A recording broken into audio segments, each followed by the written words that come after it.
ಇದೇ ವಿಷಯದ ಬಗ್ಗೆ ಇವತ್ತು ಚರ್ಚೆ ಮಾಡ್ತೀವಿ. ಹಲವು ಜನ ಗಣ್ಯರು ನಮ್ಮ ಜೊತೆಗಿರ್ತಾರೆ. HSR ಪ್ರಕಾಶ್ ಅವರಿದ್ದಾರೆ. ಭೂವಿಜ್ಞಾನಿ ಕಾರ್ಯಕ್ರಮಕ್ಕೆ ಸ್ವಾಗತ ಸರ್. ತಮಗೆ ನಮಸ್ಕಾರ.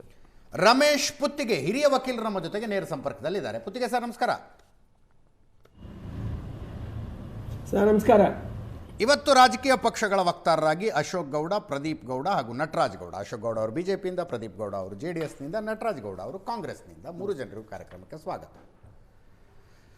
Prakash sir, it is not a surprise, ಈ ಸಲ ಮಳೆಗಾಲ ಕಡಿಮೆ ಆಗುತ್ತೆ, ಮಳೆಯ ಪ್ರಮಾಣ ಕಡಿಮೆ ಆಗುತ್ತೆ ಅಂತ. ಹೌದು, ಇದ್ರ ಬಗ್ಗೆ ನಾನು ಸಂಶೋಧನೆ ಮಾಡ್ತಾ ಇದ್ದೀನಿ, ಅಧ್ಯಯನ ಮಾಡ್ತಾ ಇದ್ದೀನಿ. ಜನವರಿಯಿಂದಲೂ ನಾನು ಸತತವಾಗಿ ಹೇಳ್ತಾನೆ ಬರ್ತಾ ಇದ್ದೀನಿ ಮುಂಗಾರು ಫೇಲ್ ಆಗುತ್ತೆ ಅಂತ.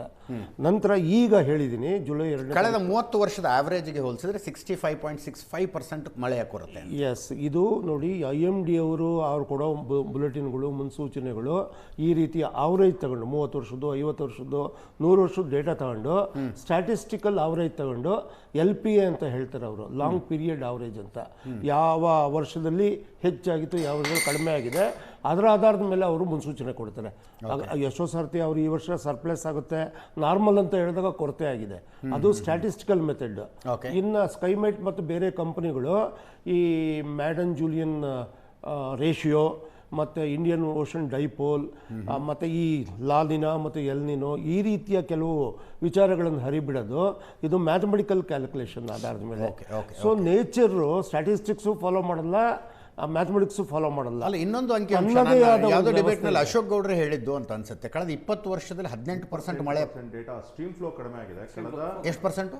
28% ಸ್ಟ್ರೀಮ್ ಫ್ಲೋ. ಎಷ್ಟು ವರ್ಷದಿಂದ ಇದು? 1990 ಇಂದ ಹಿಡ್ಕೊಂಡು 2012 ಇನ್ನ ಕಮಿಂಗ್ 2026 ಇಂದ ಹಿಡ್ಕೊಂಡು 2050 ಮಧ್ಯದಲ್ಲಿ 3.5% ಆನ್ಯಲ್ ಇನ್ಫ್ಲೋ ಕಾವೇರಿ ಅಂದ್ರೆ ಕಾವೇರಿ ಬೇಸನ್, ಟೋಟಲ್ ಬೇಸನ್ ಅಲ್ಲಿ ಕಡಿಮೆ ಆಗುತ್ತೆ ಅಂತ ಹೇಳಿ. ಅಂದರೆ ಅವ್ರು ಹೇಳೋದ್ರ ಅರ್ಥ ಮುಂದಿನ 25 ವರ್ಷದಲ್ಲಿ 80% ನೀರು ಕಡಿಮೆ ಆಗ್ಬಿಡುತ್ತೆ. ಯಾತಕ್ಕೆ ಅಂದರೆ ನೋಡಿ, ಸೈಂಟಿಫಿಕ್ ಆಗಿ ಹೇಳ್ತೀನಿ, ಪ್ರತಿ ಒಂದು ರಿವರ್ ಸಿಸ್ಟಮ್ ಏನಿದೆ ಅದರ ಫ್ಲೋವಿಯಲ್ ಚಾನಲ್ ಇರುತ್ತೆ. ಅದರಲ್ಲಿ ಮೇಲಿನಿಂದ ಬೆಟ್ಟದಿಂದ ಲೋಡ್ ಹೊತ್ಕೊಂಡ್ಬರುತ್ತೆ, ಕಲ್ಲು ಮಣ್ಣು ಬಂಡೆಗಳು, ಅದನ್ನು ಸರಾಗವಾಗಿ ಪುಷ್ ಮಾಡ್ಕೊಂಡು ತಗೊಂಡೋಗಿ ಸಮುದ್ರಕ್ಕೆ ಹಾಕುತ್ತೆ. ಅಡೆತಡೆಗಳು ಯಾವುದು ಇಲ್ಲ ಅಂದರೆ, ನೀವು ಮಧ್ಯದಲ್ಲಿ ಡ್ಯಾಮ್ ಕಟ್ಬಿಟ್ಟಿದ್ದೀರಾ, ಹೌದು, ಅಡೆತಡೆ, ಅಲ್ಲಿ ನೀರು ಆಚೆಗೆ ಬಿಡ್ತೀರಾ, ಕಲ್ಲು ಮಣ್ಣು ಅಲ್ಲೇ ನಿಂತ್ಕೊಳ್ಳುತ್ತೆ. ಕರೆಕ್ಟ್. ಅದ್ರ ಹಿಂದಗಡೆ ನಿಂತ್ಕೊಳ್ಳುತ್ತೆ. ಸೊ ಇದರಿಂದಾಗಿ ನದಿಗೆ ಬರೋ ನೀರು, ನದಿಯಲ್ಲಿ ಹರಿಯುವ ನೀರು ಕಡಿಮೆ ಆಗುತ್ತೆ. ಅಲ್ಲಿ ನೀರು ಅಲ್ಲೆಲ್ಲ ಮೇಲ್ಗಡೆ ಅಲ್ಲೆಲ್ಲ ಇನ್ಫಿಲ್ಟರ್ ಆಗುತ್ತೆ. ಯಾಕೆಂದ್ರೆ ನದಿನಲ್ಲಿ ಆ ಕೆಪಾಸಿಟಿ ಇಲ್ಲ, ಕ್ಯಾರಿಯಿಂಗ್ ಕೆಪಾಸಿಟಿ ಇಲ್ಲ. ನಾವು ಕಮ್ಮಿ ಆಗಲ್ಲ, ಮಳೆ ಫ್ಲೋ ಕಮ್ಮಿ ಆಗುತ್ತೆ ಅಷ್ಟೇ. ಯಾಕಂದ್ರೆ ಅಲ್ಲಲ್ಲಿ ಎಲ್ಲ ಕಡೆ ಚೆಕ್ ಡ್ಯಾಮ್ಗಳು ಕಟ್ಕೊಂಡು ರೈತರು ಕೃಷಿ ಫ್ಲೋ ಕಡಿಮೆ ಆದ್ರೆ ಒಳ್ಳೆಯದು. ಗ್ಲೋಬಲ್ ವಾರ್ಮಿಂಗ್ ಇಂದ ಮತ್ತು ರ್ಯಾಪಿಡ್ ಅರ್ಬನೈಸೇಷನ್ ಇಂದ ಕಡಿಮೆ ಆಗ್ತಿರ್ತಕ್ಕಂಥದ್ದು. ಸರಿ ಹೇಳಿರೋದು ಪಾಯಿಂಟ್ ಏನಂದ್ರೆ ಡಿಸಿಲ್ಟಿಂಗ್ ಪಾಯಿಂಟ್. ಈ ಪಾಯಿಂಟ್ ರ್ಯಾಪಿಡ್ ಅರ್ಬನೈಸೇಷನ್ ಯಾವ ರೀತಿ ಈ ನಮ್ಮ ಓಲ್ಡ್ ಮೈಸೂರು ರೀಜನಲ್ಲಿ ಆಗ್ತಿದೆ, ಅದು ಮತ್ತು ಗ್ಲೋಬಲ್ ವಾರ್ಮಿಂಗಿಂದ ಈ ಪ್ಯಾಟ್ರನ್ನು ಅಂತ ಹೇಳಿ ಆ ಡೇಟಾ ಹೇಳ್ತಿರ್ತಕ್ಕಂಥದ್ದು. ಅಂದರೆ ನೀವು ಅರ್ಬನೈಸೇಷನ್ ಜಾಸ್ತಿ ಆಗ್ಬಿಟ್ಟು, ಈಗ ಉದಾಹರಣೆಗೆ ಗಿಡ ಮರಗಳು ಇಲ್ಲದೆ ಇದ್ರೆ ಕ್ಲೌಡ್ ಫಾರ್ಮೇಷನ್ ಹೆಂಗೆ ಆಗ್ತದೆ, ಕ್ಲೌಡ್ ಫಾರ್ಮೇಷನ್ ಆಗದೆ ಇದ್ರೆ ಮಳೆ ಹೆಂಗೆ ಬರ್ತದೆ. ಈ ನಮ್ಮ ಹಳೆ ಮೈಸೂರು ರೀಜನಲ್ಲಿ ಏನಾಗಿ ಇವತ್ತು ಫಾರ್ ಎಕ್ಸಾಂಪಲ್ ಬ್ಯಾಂಗ್ಳೂರಲ್ಲಿ 1.4 crores ವೋಟರ್ಸು ಅಂತಂದರೆ 2 crores ಪಾಪ್ಯುಲೇಷನ್ ಆಯಿತು. ಮೈಸೂರಲ್ಲೂ ಪಾಪ್ಯುಲೇಷನ್ ಲೆಕ್ಕ ಹಾಕ್ಕೊಳ್ಳಿ. ಹಾಗೆ ಮಂಡ್ಯದಲ್ಲಿ ಟೌನು, ಈಗ ಉದಾಹರಣೆಗೆ ಮುಂಚೆ ಹಳ್ಳಿಗಳಲ್ಲೆಲ್ಲ ಸ್ಪ್ರೆಡ್ ಆಗಿದ್ವಿ ಮತ್ತು ಮರ ಗಿಡಗಳನ್ನ ಬೆಳೀತಾ ಇದ್ವಿ. ಇವತ್ತು ಆವ್ರೇಜ್ ಗಿಡ ಎಷ್ಟಿದೆ ಅಂತ ಹೇಳಿದ್ರೆ, ಮೊನ್ನೆ ಕರ್ನಾಟಕದ ಅನುಶ್ರೀ ಶಿವರಾಮ್ ಅವರು ಹೇಳ್ತಿದ್ರು, less than 1 tree in Bangalore. In entire Karnataka as 1 tree per person. ಅಂದರೆ ನಮ್ಮ ಟ್ರೀ ಇಲ್ಲದೆ ಇದ್ರೆ, ಮರ ಇಲ್ಲದೆ ಇದ್ರೆ ಹೆಂಗೆ ಅರ್ಥ ಆಗುತ್ತೆ ಅಂತ ಹೇಳಿ. ಇದು ಚರ್ಚೆ ಮಾಡ್ತಾ ಇರೋ ಉದ್ದೇಶ, ಇದು 1 ವರ್ಷ ಆಯಿತು, ಇನ್ನೊಂದು 4 ವರ್ಷ ಚಿಂತೆ ಇಲ್ಲ, 5 ವರ್ಷ ಚಿಂತೆ ಇಲ್ಲ ಹಂಗಲ್ಲ. This will be on going problem ಅಂತ. ಇದನ್ನ ನಾನು ಅವ್ರಿಗೆ ಉತ್ತರ ಹೇಳ. ಎಸ್ ನೋಡಿ, ಈ ಒಂದು ಅರ್ಬನೈಸೇಷನ್ ಇರಲಿ, ಡಿಫಾರೆಸ್ಟೇಷನ್ ಇರಲಿ, ಬೇರೆ ಏನೇ ಕಾರಣಗಳಿರಲಿ, ಗ್ಲೋಬಲ್ ವಾರ್ಮಿಂಗ್ ಅನ್ನೋ ಕಾರಣಗಳೆಲ್ಲನೂ ನಾವು ಇಷ್ಟು ವರ್ಷ ಹೇಳ್ಕೊಂಬಂದಿದ್ದೀವಿ. ಇದನ್ನು ನಾನು ತುಂಬ ಗಂಭೀರವಾಗಿ ತಗೊಂಡೆ. ಕಾರ್ಬನ್ ಡೈಆಕ್ಸೈಡ್ ಇಶ್ಯೂ ಇದನ್ನೆಲ್ಲ ನಾನು ಸ್ಟಡಿ ಮಾಡಿದೆ. ನಾನು ಜಿಯಾಲಜಿಕಲ್ ಸರ್ವೆ ಆಫ್ ಇಂಡಿಯಾದಲ್ಲಿ 35 ವರ್ಷ ಕೆಲಸ ಮಾಡಿ ಡೆಪ್ಯೂಟಿ ಡೈರೆಕ್ಟರ್ ಜನರಲ್ ಆಗಿ ರಿಟೈರ್ ಆಗಿದ್ದೀನಿ.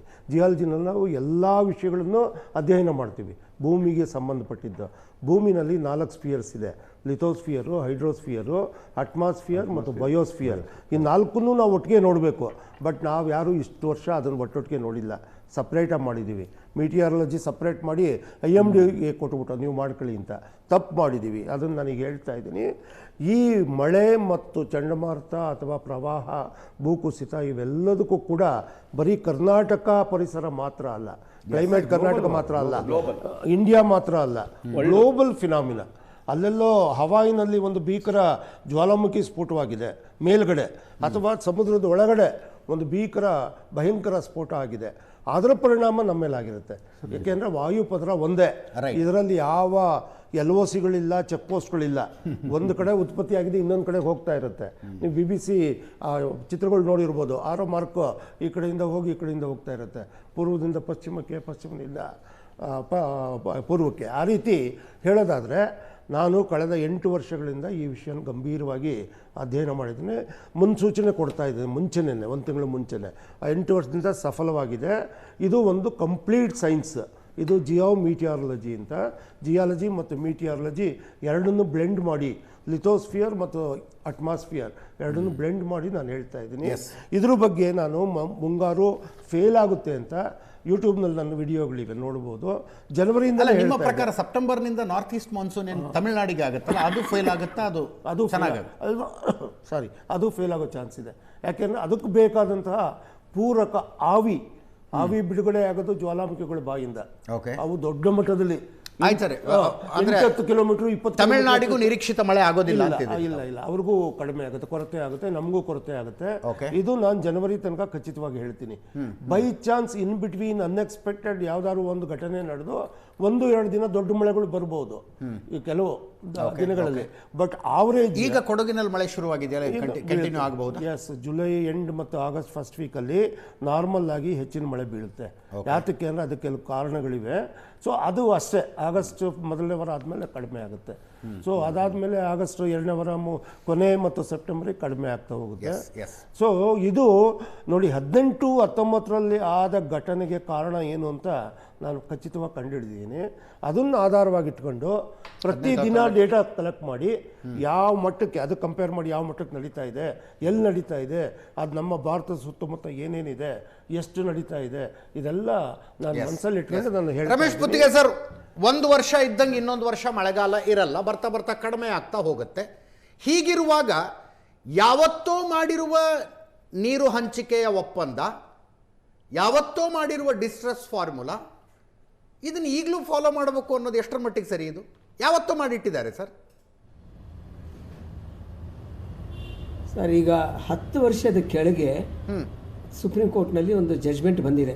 ಓಕೆ, ಖಂಡಿತ ಹೌದು, ದಟ್ ರಿಕ್ವೈರ್ಸ್ ರೀಕನ್ಸಿಡರೇಷನ್. ಬಟ್ ನಾವು ಈ 10 ವರ್ಷದಲ್ಲಿ ಸುಪ್ರೀಂ ಕೋರ್ಟ್ನವ್ರು ಏನೇನು ಮಾಡಿಕೊಡ್ದು ಅಂತ ಹೇಳಿದೇವೋ ಅದನ್ನೇ ನಾವು ಪುನಃ ಮಾಡಕ್ಕೆ ಹೊರಟಿದ್ದೇವೆ. ಏನು? That is a mistake of approaching the court. ಏನಂದ್ರೆ ಸ್ಟ್ರೈಕ್ಗಳು ಮಾಡಿ ನೀವು ಆ ಥರ ನಾವು ಕೋರ್ಟ್ ಆರ್ಡರ್ ಒಬೆ ಮಾಡಲ್ಲ ಅಂತ ಹೇಳಲಿಕ್ಕೆ ಬರಲ್ಲ ಅಂದಿದ್ದಾರೆ. CWMA ಅವಾಗ ಏನಾಗಿತ್ತು ಅಂದರೆ, ನಾರಿಮನ್ ಅವರು ನಮ್ಮ ರಾಜ್ಯದ ಅಲ್ಲ, no ultimately their order becomes order of the Supreme Court. ಅಲ್ಲಿ ತೊಗೊಂಡೋಗಿ ಅದು ಇಂಪ್ಲಿಮೆಂಟ್ ಮಾಡಿಸ್ಬೋದು. ಆರ್ಟಿಕಲ್ 140ನಲ್ಲಿ what the Supreme Court pointed out is, last time Nariman senior advocate ಅವರು they brought it to the notice of the court. ಈ letter ನನ್ನ ಒಪ್ಪಿಗೆ ಮಾಡಿದ್ದಾರೆ, ಅದು ನನ್ನ ಒಪ್ಪಿಗೆ ಇಲ್ಲ, ಆದರೂ ಈ ಲೆಟ್ರಲ್ಲಿ ಏನಿದೆ ಅನ್ನೋದು ಗಮನಕ್ಕೆ ತರ್ತೇನೆ ಅಂತ ಹೇಳಿದ್ರು. ಏನಂದರೆ ಇಲ್ಲೆಲ್ಲ ಸ್ಟ್ರೈಕ್ ಆಗ್ತಾ ಇದೆ, ಬಂದ್ ಆಗ್ತಾ ಇದೆ, ಪಬ್ಲಿಕ್ ಪ್ರಾಪರ್ಟಿಗೆಲ್ಲ ಹೊಡಿತಾ ಇದ್ದಾರೆ, ಆದ್ದರಿಂದ ನಾವು ಮಾಡಲಿಕ್ಕಾಗಲ್ಲ ಅಂತ ಅಂದರು. ಸುಪ್ರೀಂ ಕೋರ್ಟ್ನವರು they rightly said that is not a ground. Execution of the court order is your fundamental duty ಅಂತ ಹೇಳಿದ್ದಾರೆ. ಅಂದ್ರೆ ರಾಜ್ಯದಲ್ಲಿ ಪ್ರತಿಭಟನೆ ಆಗ್ತಾ ಇದೆಯಾ, ಲಾ ಅಂಡ್ ಆರ್ಡರ್ ಸಿಚುವೇಶನ್ ಆಗಿದೆಯಾ, ಅದೇನು ಸಂಬಂಧ ಬರಲ್ಲ ಅಂತ? ಬರೋದಿಲ್ಲ. That is not a ground to refuse to ಇದು. ನೀವು ಅಲ್ಲಿ ನೀರಿಲ್ಲ ಅನ್ನೋದನ್ನ ಗಮನಕ್ಕೆ ತನ್ನಿ ಕೋರ್ಟ್ಗೆ, ಅಲ್ಲಿ ಮಾಡ್ಬೋದು. ಅದಕ್ಕೆ ಸರಿಯಾದ ಇವ್ರು ಪ್ರಿಪೇರ್ ಆಗಿ ಹೋಗಬೇಕು. ಇವ್ರು ಸೇಮ್ ಓಲ್ಡ್ ಇಲ್ಲಿ ಗಲಾಟೆ ಮಾಡುತ್ತೆ, ಅಲ್ಲಿ ನಾವು ಹೋಗಿ ಹೇಳ್ತೇವೆ ಅಂದರೆ ಆಗೋದಿಲ್ಲ. ಇವ್ರು ಕರೆಕ್ಟಾಗಿ ಪ್ರಿಪೇರ್ ಆಗಿ ಹೋಗ್ಬೇಕು ಇವ್ರು. ಅದಕ್ಕೆ ಅನ್ಫಾರ್ಚುನೇಟ್ಲಿ ಅದು ಆಗ್ತಾ ಇಲ್ಲ ಸರ್. ಸರ್, ಸಿಚುವೇಶನ್ ಹೆಂಗಿದೆ ಅನ್ನೋದು ಎಲ್ರಿಗೂ ಗೊತ್ತಿರುವಂಥದ್ದು. ಕುಡಿಯೋ ನೀರಿಗೆ ಸಹಿತ ಸಮಸ್ಯೆ ಇದೆ. ಕರ್ನಾಟಕ ಇದನ್ನ CWMAಗಾಗ್ಲಿ ಸರ್, ಕುಡಿಯೋ CWRCಗಾಗ್ಲಿ ಕನ್ವಿನ್ಸ್ ಮಾಡೋದಕ್ಕಾಗಲಿ. ಮೇನ್ ಪಾಯಿಂಟ್ ಇವ್ರು ಕನ್ವಿನ್ಸ್ ಮಾಡೋದ್ರಲ್ಲಿ ಮಿಸ್ಟೇಕ್ ಏನಾಗ್ತಾ ಇದೆ ಅಂದರೆ, ನನ್ನ ಪ್ರಕಾರ, ಯಾಕೆನ್ ಪೂರ್ತಿ ಪೇಪರ್ಸ್ ಓದಿಲ್ಲ, ಇವತ್ತು ಸಾಯಂಕಾಲ ನೀವು ಹೇಳಿದ ತಕ್ಷಣ I to get ready in this matter. ಇಲ್ಲಿ ಏನಾಗಿದೆ ಅಂದರೆ, ನಮಗೆ ಬೆಂಗಳೂರಿಗೆ ನೀರು ಬೇಕು ಅಂತ ಹೇಳ್ತಾ ಇದ್ದೇವೆ. ಹೌದು, ಫೈನ್. ಅದೇ ಗಲಾಟೆ ಮಾಡ್ತಾ ಇರೋದು ಬೆಂಗಳೂರಿನವರಲ್ಲ, ಮಂಡ್ಯದವರು. ಅದೇ ರೀತಿ ತಮಿಳ್ನಾಡಿನಲ್ಲಿ ಗಲಾಟೆ ಮಾಡ್ತಾ ಇದ್ದಾರೆ. ತಮಿಳ್ನಾಡಿನಲ್ಲಿ ಗಲಾಟೆ ಮಾಡಿದಾಗ ತಮಿಳ್ನಾಡಿನವ್ರು ಮಾಡಿದ ಮೇಲೆ ಬೆಂಗಳೂರು ಮಂಡ್ಯದವ್ರು ಮಾಡಿದ್ರಲ್ಲಿ ತಪ್ಪೇನಿದೆ ಅಂತ ಕೇಳಬೇಕು ಇವರು. ಅದನ್ನು ಕೇಳ್ತಾ ಇಲ್ಲ. ಓಕೆ ಓಕೆ, ಅಲ್ಲೂ ರೈತರೇ ಮಾಡ್ತಿರೋದು, ಇಲ್ಲಿ ರೈತರು ಮಾಡಿದ್ರೆ ಅಲ್ಲಿ ಮೇನ್ ನಮ್ಮದು ಅಲ್ಲೂ ರೈತರ ಯಾಕೆ ಅಂದರೆ ಕುಡಿಯೋ ನೀರಿಗೆ ಫಸ್ಟ್ ಪ್ರಿಫರೆನ್ಸ್. ಹೌದು, ಅದು ಎಲ್ಲರೂ ಒಪ್ಕೊತಾರೆ. ಅಲ್ಲಿ ತಮಿಳ್ನಾಡಿನಲ್ಲಿ ಕುಡಿಯೋ ನೀರು ಕೇಳ್ತಾ ಇಲ್ಲ ಅವರು, ಸಾಂಬಾರು ಇದಕ್ಕೆ ಕ್ರಾಪ್ಗೆ ಅಂತ ಕೇಳ್ತಾ ಇದ್ದಾರೆ. ಕರೆಕ್ಟ್. ಅದೇ ರೀತಿ ಮಂಡ್ಯದವ್ರಿಗೂ ಬೇಕಲ್ವ ಅದು, ಅದನ್ನು ಇವರು ಹೈಲೈಟ್ ಮಾಡ್ತಾ ಇಲ್ಲ. Unfortunately there are lot of mistakes they have missed. ನಾನು ಇವತ್ತು ಸಾಯಂಕಾಲ ಮಾತ್ರ ನಾವು ಓದಿದ್ದು ಇದನ್ನು. ಆವಾಗ ಓದಿದಾಗ then I notice the lot of points they have missed. And ಅಲ್ಲೇನಾಗ್ತಾ ಇದೆ ಅಂದರೆ ಅನ್ಫಾರ್ಚುನೇಟ್ಲಿ ತಮಿಳ್ನಾಡವರು ಅವರ ಲಾಯರ್ಗಳನ್ನೇ ಇಟ್ಕೊತಾ ಇದ್ದಾರೆ. ವೆರಸ್ ಕರ್ನಾಟಕದವರು we are engaging Bombay lawyers. So practical difficulty ನಮ್ಮವ್ರು ಹೇಳಿದ್ದನ್ನು ಅವ್ರಿಗೆ ಪ್ರೊಜೆಕ್ಟ್ ಮಾಡ್ತಾ ಇದ್ದಾರೆ. ವೆರಸ್ ತಮಿಳ್ನಾಡಿನಲ್ಲಿ ಪ್ರಾಕ್ಟಿಕಲ್ ಎಕ್ಸ್ಪೀರಿಯನ್ಸ್ ಅಂತ ಹೇಳ್ತಾ ಇದ್ದಾರೆ. ಅದು ಆಗ್ತಾ ಇದೆ. ಇಲ್ಲಿ ಮೇನ್ ನಮಗೆ ತೊಂದರೆ ಬರ್ತಾ ಇರೋದು 10 yearsಯಿಂದನೂ ಬಾಂಬೆ ಅವ್ರು ತುಂಬ ಚೆನ್ನಾಗಿ ನಡೆಸಿರ್ಬೋದು ಎಲ್ಲ, but based on the records ಅವರು ಹೇಳ್ತಾ ಇದ್ದಾರೆ. ಅಲ್ಲಿ ಕರೆಕ್ಟಾಗಿ ಈಗ ಸ್ಟೇಟ್ ಗೌರ್ಮೆಂಟ್ ಒಂದು ನಿರ್ಧಾರ ತಗೊಂಡಿದೆ ಸರ್, ಸರ್ವಪಕ್ಷದ ಸಭೆಯ ನಂತರ ನೀರು ಬಿಡೋದು ಬಿಡದೇ ಇರೋದು ಸುಪ್ರೀಂ ಕೋರ್ಟ್ಗೆ ಅಪೀಲ್ ಹೋಗೋದ್ರ ಬಗ್ಗೆ ತೀರ್ಮಾನ ತಗೊಳ್ತೀವಿ, ಅಲ್ಲಿ ತನಕ ನೀರು ಬಿಡೋದಿಲ್ಲ ಅಂತ ಸ್ಟೇಟ್ ಗೌರ್ಮೆಂಟ್ನ ನಿರ್ಧಾರ. ಹೀಗೆ ಮಾಡ್ತಾ ಇದ್ದೀವಿ, ಕರೆಕ್ಟಾ ತಪ್ಪಾ ಅಂತ ತಮ್ಮನ್ನೇನಾದರೂ ಲೀಗಲ್ ಅಡ್ವೈಸ್ DK ಶಿವಕುಮಾರ್ ಅವರು ಕೇಳಿದ್ರೆ ಏನು ಹೇಳ್ತಾ ಇದ್ರಿ ಸರ್? ಖಂಡಿತ ಅವ್ರಿಗೆ ಪ್ರಾಪರ್ ಅಡ್ವೈಸ್ ಕೊಡ್ತಾ ಇದ್ದೆ. ಬಿಕಾಸ್ ಅವರು ಇವತ್ತಿನ ಇದಕ್ಕೆ ಕಂಟೆಂಪ್ಟ್ ಆಗಿಲ್ಲದೆ ಇರ್ಬೋದು, but on order of the tribunal ಖಂಡಿತ ಸುಪ್ರೀಂ ಕೋರ್ಟ್ ಆರ್ಡರ್ ಥರ ಟ್ರೀಟ್ ಮಾಡಬೇಕಾಗತ್ತೆ. ಅದಕ್ಕೆ ಏನು ಪೇಪರ್ಸ್ ನೋಡಿ ಅದನ್ನು ಹೇಳಬೇಕಾಗತ್ತೆ. ನಾನು ಆಫ್ ಹ್ಯಾಂಡ್ ಹೇಳಲಿಕ್ಕೆ ಬರೋದಿಲ್ಲ ಇದನ್ನು. ಖಂಡಿತ in fact without payment I am prepared to do for the state of Karnataka. But ಏನಂದರೆ ಯಾರು ಅಪ್ರೋಚ್ ಮಾಡಿಲ್ಲ. ನಾನು ಏನು ಇನ್ಫ್ಯಾಕ್ಟ್ ನಾ ಸ್ವಲ್ಪ ಪೇಪರ್ಸ್ ನೋಡಿದ್ದೇನು ಅಂದರೆ ಗಿರಿನಗರದ ಕೃಷ್ಣ ಭಟ್ ಅಂತ ಇದ್ರು ನೋಡಿ, ಅವರು ಒಂದ್ಸರಿ ಬಂದು he wanted to intervene in this matter. ಆವಾಗ ನೋಡ್ತಾ ಇದ್ದೆ, ಬಟ್ ಅನ್ಫಾರ್ಚುನೇಟ್ಲಿ ಹಿ ಎಕ್ಸ್ಪೈರ್ಡ್. ಆಮೇಲೆ ಯಾರೂ ಬರಲಿಲ್ಲ. ನಾನು ಪೇಪರ್ಸ್ ನೋಡಲಿಲ್ಲ. ಸುಮಾರು 1000 ಪೇಜ್ ಮೇಲೆ ಜಡ್ಜ್ಮೆಂಟ್ಸ್ ಎಲ್ಲ ಇತ್ತು ಅದರದ್ದು. ಅಂದರೆ ತಾವು ಹೇಳೋದು ನೀರು ಬಿಡಬೇಕಾಗತ್ತೆ, ಈ ಆದೇಶವನ್ನು ಫಾಲೋ ಮಾಡಬೇಕಾಗತ್ತೆ ಕರ್ನಾಟಕ ಅಂತ. ಈ ಆದೇಶನ ಸುಪ್ರೀಂ ಕೋರ್ಟ್ನಲ್ಲಿ ನಾಳೆ ಖಂಡಿತ ಇವ್ರು ಇಮಿಡಿಯೇಟ್ ಆಗಿ ಅದನ್ನ ಚಾಲೆಂಜ್ ಮಾಡಬೇಕು. ಸುಪ್ರೀಂ ಕೋರ್ಟ್ ಅವಾರ್ಡ್ ಬಂದ ತಕ್ಷಣ ಈ 2 ದಿವಸ ಟೈಮ್ ಯಾಕೆ ಸರ್ ತೊಗೊಂಡ್ರಿ ಇವರು? ಈ ಥರ ಇದೆಲ್ಲ ಕೆಲವು ಸರಿ ಏನು ಮಾಡಬೇಕಾಗತ್ತೆ ಅಂದರೆ, ಜಡ್ಜ್ಮೆಂಟ್ ಬರೋದ್ರ ಮೊದಲು ನಾವು ರೆಡಿಯಾಗಿರ್ತೇವೆ. ಕೆಲವು ಕೇಸ್ಗಳಲ್ಲಿ ನಮ್ಮ ಪರವಾಗಾದರೆ ಸಂತೋಷ ಪಡೋಣ, ನಮ್ಮ ವಿರುದ್ಧ ಆದರೆ ನೆಕ್ಸ್ಟ್ ಮೂಮೆಂಟ್ನಲ್ಲಿ ನಾವು ಅಪೀಲ್ ಹಾಕೋದಕ್ಕೆ ರೆಡಿ ಆಗಿರ್ಬೇಕು. ಇಲ್ಲ, ಒಂದು ಸ್ವಲ್ಪ ಮುಖ್ಯಮಂತ್ರಿಗಳು ಬ್ಯುಸಿ ಇದ್ರು, ದಿಲ್ಲಿಲಿ ಸಚಿವ ಸಂಪುಟ ವಿಸ್ತರಣೆ ಅದು ಇದು ಚರ್ಚೆಗೆ ಹೋಗಿದ್ರು. ರಾಹುಲ್ ಗಾಂಧಿ ಅವರು ಒಂದು 4 ದಿವಸ ವೇಟ್ ಮಾಡಿಸಿದ್ರು. ಸಂಬಂಧ ಇಲ್ಲ. ನಮ್ಮ ಅಡ್ವೊಕೇಟ್ ಜನರಲ್ ಶಶಿಕಿರಣ್ ಶೆಟ್ಟಿ ಅವರು ಹಿರಿಯ ವಕೀಲರು. ಈಗ ಅದಕ್ಕೆ ಡೆಡಿಕೇಟೆಡ್ ವಕೀಲರ ತಂಡನೇ ಇದೆ. ಡೆಡಿಕೇಟೆಡ್ ವಕೀಲರ ತಂಡ ಇದೆ. ಶಶಿಕಿರಣ್ ಶೆಟ್ಟರು ಅಡ್ವೊಕೇಟ್ ಜನರಲ್ ಅವರು ಹಿರಿಯ ವಕೀಲರು ತೆಗೆದುಕೊಂಡು ಅದು ನೀವು ಕಾವೇರಿ ನೀರು ನಿಯಂತ್ರಣ ಮಂಡಳಿಯಲ್ಲೂ ಕೂಡ ವಾದವನ್ನು ಮಂಡಿಸಿದ್ದಾರೆ. ಅಂಕಿಅಂಶಗಳು ಕೊಟ್ಟಿದ್ದಾರೆ. ಮಳೆಯ ಕೊರತೆ ಎಷ್ಟಾಗಿದೆ, ನಮಗೆ ಮೇನಲ್ಲಿ ಏನು ಮಳೆ ಬಂತು, ಜುಲೈನಲ್ಲಿ ಏನು ಮಳೆ ಬಂತು, ಜೂನಲ್ಲಿ ನಾವು ನೀರು ಬಿಡಕ್ಕೆ ಸಾಧ್ಯ ಆಗಿಲ್ಲ, ಜುಲೈನಲ್ಲೂ ನೀರು ಇಲ್ಲಿವರೆಗೂ ಬಿಡಕ್ಕೆ ಸಾಧ್ಯ ಆಗಿಲ್ಲ, ಬಿಡಕ್ಕಾಗಲ್ಲ ಅಂತ ನಮ್ಮ ಅಪೀಲ್ ಇದೆ. ಅಂದ್ರೆ ಈಗ ಸುಪ್ರೀಂ ಕೋರ್ಟಿಗೆ ಅಪೀಲ್ ಹೋಗೋದಕ್ಕೆ ಈ ಸರ್ವ ಪಕ್ಷಗಳ ಸಭೆಯಲ್ಲಿ ಬೇರೆ ಪಕ್ಷದ ನಾಯಕರು ಏನು ಹೇಳ್ತಾರೆ ಕೇಳ್ಕೊಂಡು ಡಿಸೈಡ್ ಮಾಡೋಣ ಅಂತ. ಈಗ ಒಂದೇನಾಗಿದೆ ಗೊತ್ತಾ, ಈಗ ಪ್ರಾಧಿಕಾರ ಆಗಲಿ ಅಥವಾ ನಿಯಂತ್ರಣ ಮಂಡಳಿ ಆಗಲಿ ಏನು ನಿರ್ಧಾರ ಮಾಡಿದೆ, ವಕೀಲರೆಲ್ಲ ಚರ್ಚೆ ಮಾಡಿ ಇದು ಮುಂದುವರಿತದೆ. ಹೈಕೋರ್ಟ್ ಸುಪ್ರೀಂ ಕೋರ್ಟ್ ಹೋದ್ರು. ಯಾಕಂದ್ರೆ ನಾವು ಕಳೆದ ತಿಂಗಳು ನೀರು ಬಿಟ್ಟಿಲ್ಲ. ಅವರು ಪುತ್ತಿಗೆ ಸರಿ ಏನಂತಿದ್ರು ಅಂದ್ರೆ, ಈಗ ಇದು ಲಕ್ಷಾಂತರ ಜನರಿಗೆ ಸಂಬಂಧಿಸಿದ ಪ್ರಶ್ನೆ, ರೈತರಿಗೆ ಸಂಬಂಧಿಸಿದ ಪ್ರಶ್ನೆ, ಬೆಂಗಳೂರಿನಂತ ಊರಿನ ಕುಡಿಯೋ ನೀರಿಗೆ ಸಂಬಂಧಿಸಿದ ಪ್ರಶ್ನೆ. ಸರ್ಕಾರದ ವಕೀಲರ ತಂಡ ಅದೆಷ್ಟು ಪ್ರೋ ಆಕ್ಟಿವ್ ಇರಬೇಕು ಅಂದ್ರೆ, ಜಡ್ಜ್ಮೆಂಟ್ ಬರೋದಕ್ಕಿಂತ ಮುಂಚೆ ಆಪ್ಷನ್ ಎ ಆಪ್ಷನ್ ಬಿ ಇಟ್ಕೊಂಡು ತಯಾರಾಗಿರ್ಬೇಕು ಅಂತ. ಜಡ್ಜ್ಮೆಂಟ್ ನಮ್ಮ ಪರವಾಗಿ ಬಂದ್ರೆ ಓಕೆ ಸೆಲೆಬ್ರೇಟ್ ಮಾಡಿ, ಜಡ್ಜ್ಮೆಂಟ್ ನಮ್ಮ ವಿರುದ್ಧ ಬಂದ್ರೆ ಏನ್ ಮಾಡಬೇಕು ಅನ್ನುವ ಆಕ್ಷನ್ ಪ್ಲಾನ್ ಮೊದಲೇ ರೆಡಿ ಇರಬೇಕು ಅಂತ ಹೇಳಿದ್ರು. ಅಜಿತ್ ಅವರೇ, ಸಾಮಾನ್ಯ ವರ್ಷದಲ್ಲಿ 177.25 TMC ನೀರು ಬಿಡಬೇಕು. ಹೌದು. ಈ ತಿಂಗಳು ಜುಲೈನಲ್ಲಿ 31 TMC ನೀರು ಬಿಡಬೇಕು. ನಾವು ಇಲ್ಲಿವರೆಗೂ ನೀರು ಬಿಡಕ್ಕೆ ಸಾಧ್ಯ ಆಗಿಲ್ಲ. ಜೂನಲ್ಲಿ 9 TMC ನೀರು ಬಿಡಬೇಕು. ನಾವು ನೀರು ಬಿಡಕ್ಕೆ ಆಗಿಲ್ಲ, ನೀರು ಬಿಟ್ಟಿಲ್ಲ. ಇದು ನಮ್ಮ ಎಲ್ಲ ಅಂಕಿಅಂಶಗಳು ಇಟ್ಕೊಂಡೇ ನಿಯಂತ್ರಣ ಮಂಡಳಿಗೂ ಅಷ್ಟೇ ಪ್ರಾಧಿಕಾರಕ್ಕೂ ಮಾಹಿತಿ ಕೊಟ್ಟಿರ್ತಕ್ಕಂಥದ್ದು. ಆದಾಗ್ಯೂ ಅವರು 31 TMC ಅಲ್ಲ, ನಾವು ಹೇಳ್ತಾರೆ 4 TMC ನೀರು ಬಿಡಿ ಅಂತ ಹೇಳ್ತಾ ಇದ್ದೀವಿ. 3.5 ಕ್ಯೂಸೆಕ್ಸ್ ಥರ 15 ದಿನ ನೀವು ಬಿಡಿ ಅಂತ ಅವರು ನಿರ್ಧಾರ ಮಾಡಿ ಹೇಳಿದ್ದಾರೆ. ಇದೂ ಬಿಡಕ್ಕಾಗಲ್ಲ ನಮ್ಮಲ್ಲಿ. ಯಾಕಂದ್ರೆ ನಮ್ಮಲ್ಲಿ ಉಳಿದಿರ್ತಕ್ಕಂಥದ್ದು KRS ಅಲ್ಲಿ 17 TMC ನೀರಿದೆ. ನೀವು ಡೆಟ್ ಸ್ಟೋರೇಜ್ 5 ಹೋದ್ರೆ 12 TMC ನೀರು ಬರ್ತದೆ. ನಾವು ಕುಡಿಯೋ ನೀರಿಗೆ ಆದ್ಯತೆ ಅಂತ CWRC ಜಡ್ಜ್ಮೆಂಟ್ ಬಂದಾಗಿಂದನೂ ಇದನ್ನ ಕೇಳ್ತಾನೆ ಇದೀವಿ ಇಲ್ಲ ನಾವು. ಕೇಳಿ, ಯಾಕಂದ್ರೆ ಗುತ್ತಿಗೆ ಸರ್ ಏನ್ ಕೇಳಿದ್ರು ಅಂದ್ರೆ ಅವ್ರು ಹೇಳ್ತಾರೆ ಸುಪ್ರೀಂ ಕೋರ್ಟಿಗೆ ಹೋಗೋದಕ್ಕೆ ಯಾಕೆ ತಡ ಮಾಡ್ತಿದ್ದಾರೆ ನನಗೆ ಅರ್ಥ ಆಗ್ತಿಲ್ಲ ಇಲ್ಲ ಅಂದ್ರೆ ಕೇಳಿ, ಸುಪ್ರೀಂ ಕೋರ್ಟ್ಗೆ ಹೋದ್ರು ಕೂಡ ಹಾ. ಸುಪ್ರೀಂ ಕೋರ್ಟ್ ಅಲ್ಲೂ ಇದೇ ಬರ್ಬೋದು ಅಂತ ಹೇಳಿ ಚರ್ಚೆಗಳು ಮಾಡ್ತಾ ಇದ್ದಾರೆ. ಯಾಕಂದ್ರೆ ಮಾಹಿತಿ ಯಾಕಂದ್ರೆ ಕಳೆದ ತಿಂಗಳು 9 TMC ನೀರು ಬಿಟ್ಟಿಲ್ಲ ನಾವು, ಈ ತಿಂಗಳಲ್ಲಿ 31 TMC ಬಿಟ್ಟಿಲ್ಲ. ಡಿಸ್ಟ್ರೆಸ್ ಫಾರ್ಮುಲಾ ಅಂತ ಇಲ್ಲದ್ರಿಂದ 177 TMC ನಲ್ಲಿ ನಾವು ಅತ್ಯಂತ ಕಡಿಮೆ 90 TMC ಬಿಟ್ಟಿದ್ದೀವಿ ನಾವು. 2012ರಲ್ಲಿ 90 TMC ನೀರು ಬಿಟ್ಟಿದ್ದೀವಿ. ಯಾಕಂದ್ರೆ ಅದೇ ತುಂಬಾ ಸರ್, ನನ್ನ ಪ್ರಶ್ನೆಗೆ ತಮ್ಮ ಉತ್ತರ ಚರ್ಚೆಗಳು ನಡೀತಾ ಇದಾವೆ ಅಂತ. ಖಂಡಿತವಾಗಿ ಲೀಗಲ್ ಟೀಮ್ ರೆಡಿ ಇದೆ. ಓಕೆ, ಎಲ್ಲಾ ಯಾಕಂದ್ರೆ ಇದು ಪೊಲಿಟಿಕಲ್ ಇಂಟರ್ವೆನ್ಷನ್ ಬೇಕಾಗ್ತದೆ. ಇದು ಕೇವಲ 2012 ಅದನ್ನೇ ಹೇಳಿದ್ರಿ, ಬಿಸಿ ಇದ್ದಾರೆ, ಪೊಲಿಟಿಕಲ್ ಹೆಡ್ಸ್ ಬಿಸಿ ಇದ್ದಾರೆ.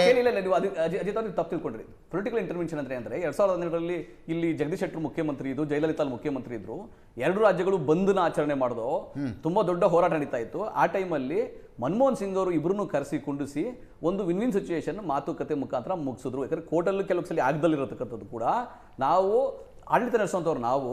ಹಂಗಾಗಿ ರಾಜಕೀಯ ಇಚ್ಛಾಶಕ್ತಿ ಇದ್ದರೆ ಕೇಂದ್ರ ಸರ್ಕಾರ ಕೂಡ ಇಂಟರ್ವ್ಯೂನ್ ಆಗಬೇಕು. ಅದಕ್ಕಾಗಿ ನಾವು ಸರ್ವಪಕ್ಷ ಸಭೆ ಕರೆದಿರ್ತಕ್ಕಂಥದ್ದು. ನಾನು ಅದನ್ನೇ ಹೇಳ್ತಿರೋದು ನಟರಾಜ್ ಗೌಡ್ರೆ. ಈಗ ವಕೀಲರ ತಂಡದ ಹತ್ರ ಆಪ್ಷನ್ ಇರಬಹುದಪ್ಪ, ಇಮ್ಮಿಡಿಯೇಟ್ ಆಗಿ ಸುಪ್ರೀಂ ಕೋರ್ಟ್ಗೆ ಹೋಗ್ಬಿಡೋ ಆಪ್ಷನ್ ಇರಬಹುದು. ವಕೀಲರು ತಾವಾಗಲೇ ನಿರ್ಧಾರ ಮಾಡೋದಕ್ಕಾಗೋದಿಲ್ಲ. ನಾನು ನಿಮ್ಗೆ ಇನ್ನೊಂದ್ಸಲಿ ಅವರಿಗೆ ಮುಖ್ಯಮಂತ್ರಿಗಳು ಅವರಿಗೆ ಮುಖ್ಯಮಂತ್ರಿಗಳು, ನೀರಾವರಿ ಸಚಿವರು ಚರ್ಚೆ ಮಾಡಿ ಗೋ ಹೆಡ್ ಕೊಡಬೇಕು. ಅವಾಗ ವಕೀಲರು ಸುಪ್ರೀಂ ಕೋರ್ಟ್ಗೆ ಅಪೀಲ್ ಆಗ್ತಾರೆ. ಇಲ್ಲಿ ಮುಖ್ಯಮಂತ್ರಿಗಳು ಸಂಪುಟ ವಿಸ್ತರಣೆಯಲ್ಲಿ ಬಿಸಿ ಇದ್ದಾರೆ, ನೀರಾವರಿ ಸಚಿವರಿಗೆ ಅವ್ರಿಗೆ ಬೇಡವಾಗಿರೋ ಖಾತೆ. ಇಲ್ಲೊಂದೇನಾಗಿದೆ ಗೊತ್ತಾ, ಸುಪ್ರೀಂ ಕೋರ್ಟ್ಗೆ ಹೋದ್ರೂ ಕೂಡ ಕೆಲವು ಸಲ ಕಾನೂನು ಹೆಂಗೆ ನಾವು ಪಾಲನೆ ಮಾಡಲೇಬೇಕಾಗತ್ತೆ. ಅದಕ್ಕಾಗಿ ನಾವು ನಿಮಿಷ ಇಲ್ಲ ಅಶೋಕ್ ಕನ್ಫ್ಯೂಸ್ ಅಲ್ಲ, ಆನ್ಸರ್ ಮಾಡಕ್ ಆಗ್ತಿಲ್ಲ. ನಾನು ಕನ್ನಡ ಪಾಯಿಂಟ್ ಹೇಳ್ತೀನಿ, ನೀವು ಅರ್ಥ ಮಾಡ್ಕೊಂತ ಇಲ್ಲ ಅಷ್ಟೇ. ನಾವು ಈ ಸಮಯದಲ್ಲಿ ಕೇಂದ್ರ ಸರ್ಕಾರದ ಇನ್ವಾಲ್ವ್ಮೆಂಟ್ ಬೇಕಾಗ್ತದೆ, ಅವರ ಮಧ್ಯಸ್ಥಿಕೆ ಬೇಕಾಗ್ತದೆ. ಅದಕ್ಕಾಗಿ ನಾವು ಸರ್ವಪಕ್ಷ ಸಭೆ ತಗೊಂಡಿರೋದು. ಸರ್ವಪಕ್ಷ ಸಭೆಯಾಗಿ ಅಲ್ಲಿ ಏನ್ ತೀರ್ಮಾನ ಆಗ್ತದೆ ಅದ್ರ ಪ್ರಕಾರ ನಾವು ಕೇಂದ್ರ ಸರ್ಕಾರವನ್ನು ಅಪೀಲ್ ಮಾಡ್ತೀವಿ. ಸುಪ್ರೀಂ ಕೋರ್ಟ್ಗೆ ಹೋದ್ರು ಕೂಡ ಅವ್ರೇನ್ ಮಾಡ್ತಾರೆ, 177 TMC ನಲ್ಲಿ ಈ ತಿಂಗಳು 31 TMC ಬಿಡಬೇಕಾಗಿತ್ತು, ಬಿಟ್ಟಿಲ್ಲ ನೀವು ನೀರು. 4 TMC ಬಿಡಿ ನೀರು ಅಥವಾ 5 TMC ಬಿಡಿ ನೀರು ಅಂದ್ರೆ ಬಿಡಕ್ಕಾಗ್ತದ? ಸಾಧ್ಯ ಆಗ್ತದ ಹೇಳಿ? ಅದಕ್ಕಾಗಿ ನಾವೇನ್ ಮಾಡ್ಬೇಕು, ಮೊದಲು ನಾವು ಚರ್ಚೆ ಏನಂದ್ರೆ ಪ್ರಧಾನಮಂತ್ರಿಗಳ ಇನ್ವಾಲ್ವ್ಮೆಂಟ್ ತಗೊಂಡು 2 ಮುಖ್ಯಮಂತ್ರಿಗಳು ಕೂತ್ಕೊಂಡು ಚರ್ಚೆ ಮಾಡಿದ್ರೆ, ಇತ್ಯರ್ಥ ಮಾಡಿದ್ರೆ ನಾವು ಸುಪ್ರೀಂ ಕೋರ್ಟ್ ಹೋಗೋ ಪ್ರಮೇಯ ಬರೋದಿಲ್ಲ. ಸುಪ್ರೀಂ ಕೋರ್ಟ್ ನಿಮಗೆ 6 TMC ನೀರು ಬಿಡುತ್ತದೆ, ಬಿಡಕ್ಕೆ ಸಾಧ್ಯ ಆಗ್ತದ? ನಿಮ್ಮ ಹತ್ರ ನಮ್ಮ ಹತ್ರ ಆಗ್ತದೆ? ಸಾಧ್ಯ? ರಮೇಶ್ ಗುತ್ತಿಗೆ ಸರ್, ಕ್ವಿಕ್ಲಿ, ಅಲ್ಲಿ CJP ಪ್ರೊಟೆಸ್ಟ್ ನಡೀತಾ ಇತ್ತು, ಲಾಠಿ ಚಾರ್ಜ್, ಅಶ್ರುವಾಯು ಎಲ್ಲ ಆಯ್ತು. ಲಾಠಿ ಚಾರ್ಜ್ ಇನ್ನೂ ಮುಗಿದಿಲ್ಲ, ಆಗಲೇ ಸುಪ್ರೀಂ ಕೋರ್ಟ್ ಮುಂದೆ ಅರ್ಜಿ ಇತ್ತು, ಇದು ಅರ್ಜೆಂಟ್ ಹಿಯರ್ ಮಾಡಿ ಈ ಮ್ಯಾಟರ್ನ, ಅರ್ಜೆಂಟಾಗಿ ಹಿಯರ್ ಮಾಡಿ ಈ ಮ್ಯಾಟರ್ನ ಅಂತ. ಇಲ್ಲಿ 2 ಕೋಟಿ ಬೆಂಗಳೂರಿಗರು, 3 ಜಿಲ್ಲೆಗಳ ರೈತರ ಕಥೆ ಇದು. ಸೆನ್ಸ್ ಆಫ್ ಅರ್ಜೆನ್ಸಿ ತೋರಿಸಬೇಕಾಗಿತ್ತಾ? ಆಯ್ತಪ್ಪ, ಈಗ CWRC ಜಡ್ಜ್ಮೆಂಟ್ ಬಂದ ತಕ್ಷಣ ಸುಪ್ರೀಂ ಕೋರ್ಟಿಗೆ ಹೋದ್ರೆ CWMA ಹತ್ರ ಹೋಗಿ ಬನ್ನಿ ಅಂತಿದ್ರು. CWMA ಜಡ್ಜ್ಮೆಂಟ್ ಬಂದ ಮೇಲೆ ಇನ್ನೇನಿದೆ? ಅಜಿತ್ ಅವರೇ ನಾನು ಹೇಳ್ತೇನೆ, ಜಡ್ಜ್ಮೆಂಟ್ ಬಂತಲ್ಲ, ಅದು that cannot be worse than the pleading of the other side. ಬರೀ ನಮ್ಮ ಪ್ಲೀಡಿಂಗ್ ನೋಡೋದ್ರ ಮೊದಲು ನಾವು ಎದುರುಗಡೆ ಅವ್ರದ್ದು ಪ್ಲೀಡಿಂಗ್ ನೋಡಬೇಕು. ಯಾಕೆಂದ್ರೆ ಒಂದು ಕ್ರಿಕೆಟ್ ಮ್ಯಾಚ್ಗೆ ಹೋದಾಗ ಬೌಲಿಂಗ್ ಹೇಗೆ ಬರುತ್ತೆ ಅಂತ ನೋಡ್ತೀರಾ ನೀವು, ಅದೇ ರೀತಿ ನಾವು ಅವ್ರದ್ದು ಪ್ಲೀಡಿಂಗ್ ಏನಿದೆ ಅಂತ ನೋಡಿಕೊಂಡು ಅದು ಒಪ್ಕೊಂಡ್ರೆ ನಾವು ಏನೇನು ಮಾಡಬೇಕಾಗತ್ತೆ ಅಂತ ನಾವು ತಯಾರಿರಬೇಕಾಗಿತ್ತು. ಪ್ಲೀಡಿಂಗ್ ರೆಡಿ ಮಾಡಬೇಕು. ಸುಪ್ರೀಂ ಕೋರ್ಟ್ದೊಂದು ಪಿಟಿಷನ್ ರೆಡಿ ಮಾಡೋದಕ್ಕೆ ಮಿನಿಮಮ್ 2 days ಬೇಕಾಗತ್ತೆ. ಇವರು ಎಲ್ಲ ಮಾಡಿ ಇಟ್ಕೊಂಡು ಮುಖ್ಯಮಂತ್ರಿಗಳದ್ದು ಪರ್ಮಿಷನ್ ಕೊಟ್ಟ ತಕ್ಷಣ ನೆಕ್ಸ್ಟ್ ಡೇ ಹಾಕ್ಬೋದಾಗಿತ್ತು. ಅಲ್ಲಿ ಚೀಫ್ ಜಸ್ಟಿಸ್ ಕೋರ್ಟ್ನಲ್ಲಿ ಮೆನ್ಷನ್ ಮಾಡಿದ್ರೆ ಅವತ್ತೇ ತೊಗೊತಾರೆ ಅಥವಾ ನೆಕ್ಸ್ಟ್ ಡೇ ತೊಗೊತಾರೆ. It is possible. ಈ ಥರದ್ದೆಲ್ಲ ಬೇಕಾದಷ್ಟು ನಡೆದಿದೆ. ನಮ್ಮದು ಲಾ ಡಿಪಾರ್ಟ್ಮೆಂಟೇ ಅಲ್ಲಿ ವರ್ಕ್ ಆಗುತ್ತೆ. ಸುಪ್ರೀಂ ಕೋರ್ಟ್ನಲ್ಲೂ ಇದೆ ನಮ್ಮ ಲಾ ಡಿಪಾರ್ಟ್ಮೆಂಟು. ಬಟ್ ಅನ್ಫಾರ್ಚುನೇಟ್ಲಿ ನಾವು ಆ ಲೆವೆಲ್ಗೆ ಹೋಗಿಲ್ಲ. ನಾವು ಯಾಕೆ ಅಂದರೆ ಇಲ್ಲಿ ತಪ್ಪಿಸ್ಕೊಳ್ಳೋದು ನೋಡ್ತಾ ಇದ್ದೇವೆ. ಹೇಳ್ತಾರಲ್ಲ ಸರ್, ಮಳೆ ಬಂದಾಗ ನಾವು ಛತ್ರಿ ಹುಡುಕ್ತೇವೆ ಅಂದರೆ ಆಗತ್ತಾ ಸರ್? ಆ ಲೆವೆಲ್ಗೆ ಹೋಗ್ತಾ ಇದ್ದೇವೆ ನಾವೀಗ. ನಟರಾಜ್ ಗೌಡ್ರೆ, ಸರ್ವಪಕ್ಷದ ಸಭೆಯಲ್ಲಿ ನಾ ಇವತ್ತು ಹೇಳ್ತೀನಿ ಕೇಳ್ರಿ. ಅಲ್ರಿ ಒಂದ್ ನಿಮಿಷ, ಏನ್ ಮಾಡ್ತೀರಿ? ಸುಪ್ರೀಂ ಕೋರ್ಟ್ ನೀರು ಬಿಡಿದ್ರೆ ಏನ್ ಮಾಡ್ತೀರಿ? ಹೊಣೆಗಾರಿಕೆ ನಮ್ಮ ಸರ್ಕಾರ ಏನ್ ಮಾಡ್ತಾ ಇದೆ ನಿಮ್ಗೆ ಗೊತ್ತಿದೆ. ಸರ್ಕಾರ ಏನ್ ಮಾಡಿದೆ ಅನ್ನೋದು ಇಂಪಾರ್ಟೆಂಟ್, ಏನ್ ಮಾಡುತ್ತೆ ಅನ್ನೋದಲ್ಲ. ಸರ್ಕಾರ ಏನ್ ಮಾಡಿದೆ? ನೀರು ಬಿಟ್ಟಿಲ್ಲ, ಜೂನಲ್ಲಿ ನೀರು ಬಿಟ್ಟಿಲ್ಲ, ಜುಲೈನಲ್ಲಿ ನೀರು ಬಿಟ್ಟಿಲ್ಲ. ನಟರಾಜ್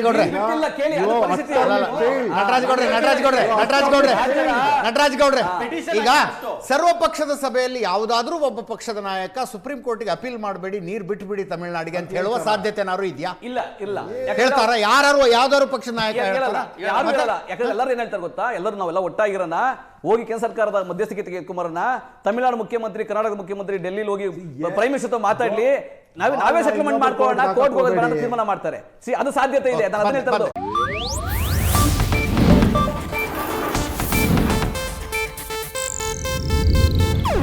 ಇದು ಏಷ್ಯಾನೆಟ್ ನ್ಯೂಸ್ ನೆಟ್ವರ್ಕ್ ಪ್ರಸ್ತುತಿ.